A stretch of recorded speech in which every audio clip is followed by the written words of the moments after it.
Hello friends, BP tutor में आपका एक बार फिर से स्वागत है। इस वीडियो में हम सिखाएंगे कक्षा 6 के लिए सीखें गणित। और ये पुस्तक जो है उत्तर प्रदेश बेसिक शिक्षा परिषद द्वारा निर्धारित पाठ्यक्रम है। इसमें सीखेंगे इकाई नंबर 3 पूर्णांक और पूर्णांक के अंतर्गत अभ्यास 3F। तो 3F को शुरू करने से पहले कुछ इनके महत्वपूर्ण बिंदु हैं, उन पर ध्यान देंगे। तो सबसे पहले समझते हैं, अगर किसी सवाल में एक से अधिक चिन्ह हो, प्लस का भी हो, माइनस का भी हो और गुणा का भी हो और भाग का चिन्ह हो, इस तरह से एक से अधिक चिन्ह होंगे, तो उसके लिए हम एक नियम का प्रयोग करते हैं जिसे कहते हैं DMAS। तो DMAS नियम के द्वारा ही हम उस सवाल को हल करते हैं, तभी उस सवाल का शुद्ध आंसर आएगा। अब इसका नियम क्या है? तो सबसे पहले डी का मतलब डिवीजन, पूरा नाम है इसका डिवीजन, और इसे कहते हैं भाग, और ये इसका चिन्ह है डिवीजन का। दूसरा है एम का पूरा नाम है मल्टीप्लिकेशन,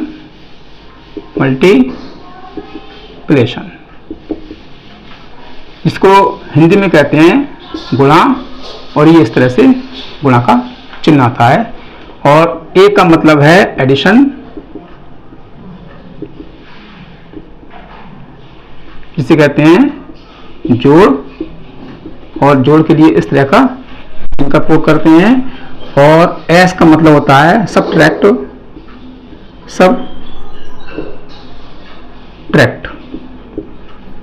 घटाना, और घटाने के लिए माइनस का चिन्ह लगाते हैं।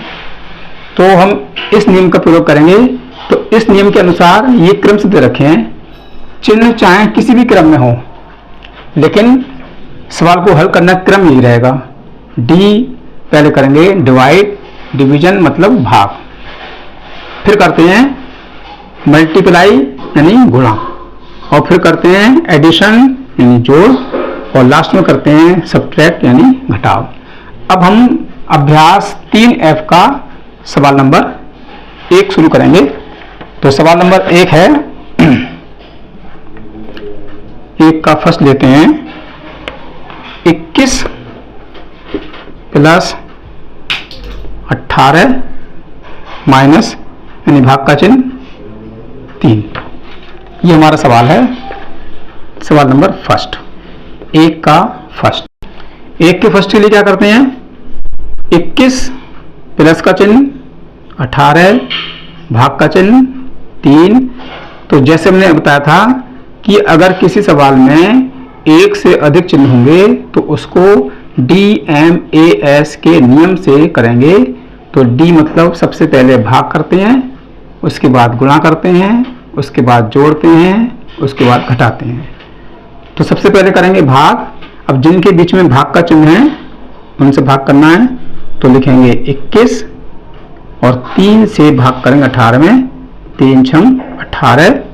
फिर करते हैं गुणा, इसमें गुणा का चिन्ह नहीं दे रखा है, और फिर करेंगे जोड़। तो 21 और 6 जोड़ लेंगे, इसका उत्तर आएगा 27। तो इसका सही उत्तर 27 हो गया। अब एक और सवाल लिखते हैं, सेकंड नंबर, इसी अभ्यास का लिखते हैं सेकंड नंबर, 123 और भाग का चिन्ह 81, 123 माइनस, और यहां आएगा 9। अब ये सवाल है, 123 माइनस का चिन्ह 81 भाग का चिन्ह 9। तो जैसा हम जानते हैं सबसे पहले भाग, तो 9 की 81 में भाग करेंगे तो ये संख्या तो ऐसी रहनी है, 123 माइनस 9 से 81 में भाग करेंगे तो 9 ने में 81, इसका आंसर आएगा 9। अब हम 123 में से 9 घटाएंगे तो आएगा ये 114 है। इस प्रकार से जब किसी सवाल में एक से ज़्यादा चिन्ह होंगे तो उसको इस नियम से करते हैं। तो ये नियम आप याद रखेंगे और इस नियम का प्रयोग करके अपने उत्तर को निकालेंगे। अब इसके बाद सवाल नंबर 2 शुरू करते हैं। तो सवाल नंबर 2 से पहले इसके कुछ नियम हैं, उस नियम को देखेंगे।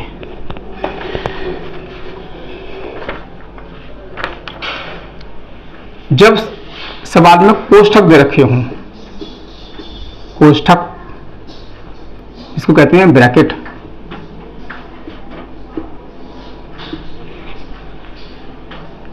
इसको सही बना दें, कोष्ठक हिंदी में कहते हैं कोष्ठक और इंग्लिश में कहते हैं ब्रैकेट, इस तरह से ब्रैकेट।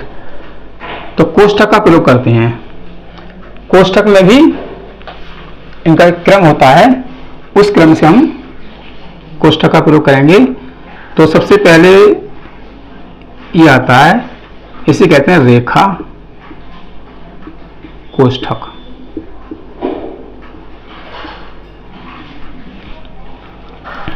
और रेखा कोष्ठक फिर कहते हैं बिन कॉलम।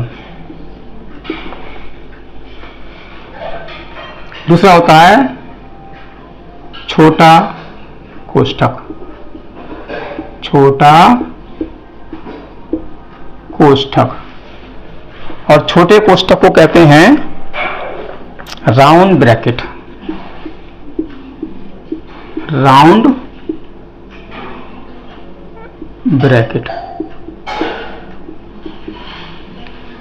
और फिर होता है ये जो इस तरह का चिन्ह लगाते हैं, मझला कोष्ठक, मझला कोष्ठक। और मझलो कोष्ठक कहते हैं करली ब्रैकेट,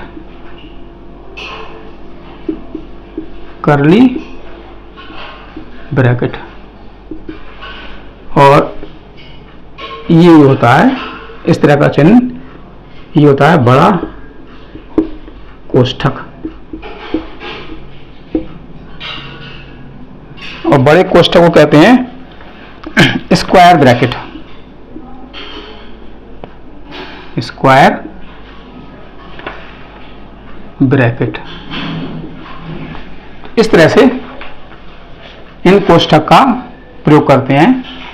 तो इन कोष्ठक का प्रयोग करने के लिए ये कोष्ठक सवाल में चाहे किसी भी क्रम में हो, आगे पीछे हो सकते हैं, लेकिन जब इसको हल करेंगे सवाल को तो उसका क्रम ही रहेगा।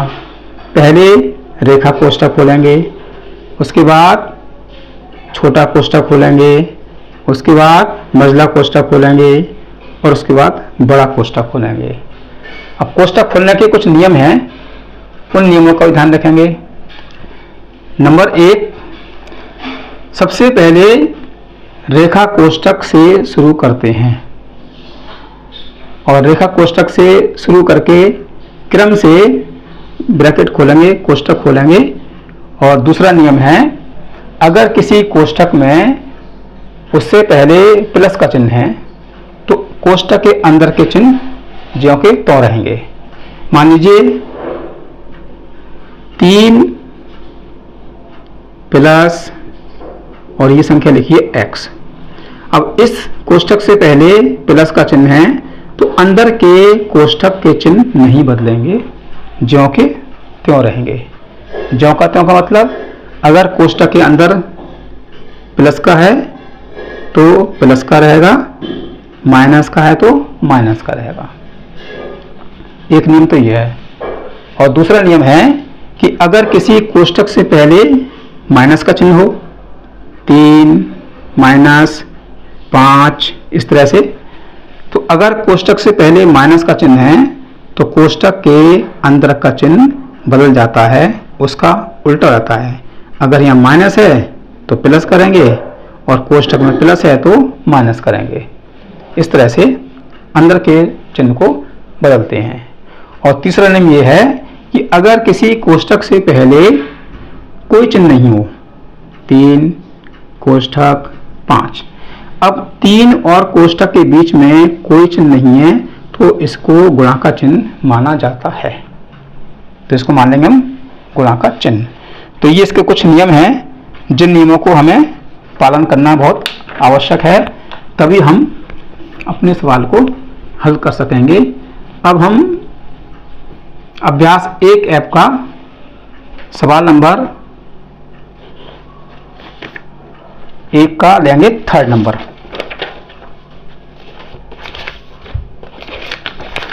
सवाल नंबर 3rd।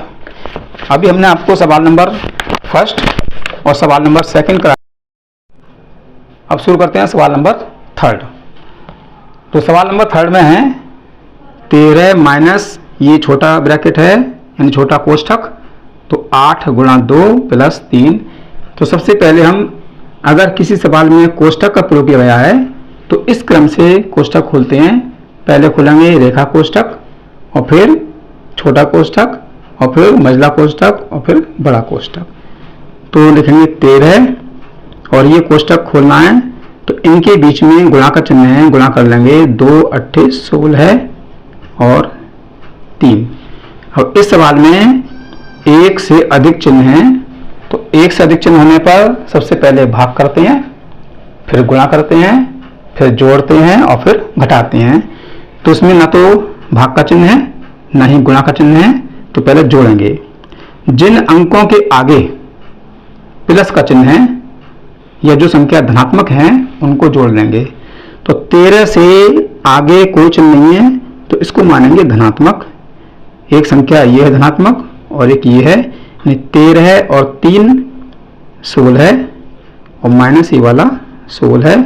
अब घटाएंगे 16 में 16 तो आ गया 0। इस प्रकार से ये सवाल हल करते हैं जिसमें कोष्ठक का प्रयोग होगा। तो इस क्रम से कोष्ठक को खोलेंगे। अब हमने सवाल नंबर 3rd करा दिया है क्योंकि वीडियो लंबा हो जाएगा, इसलिए बाकी सवाल अगले वीडियो में कराएंगे। मिलते हैं अगले वीडियो में, तब तक के लिए नमस्कार।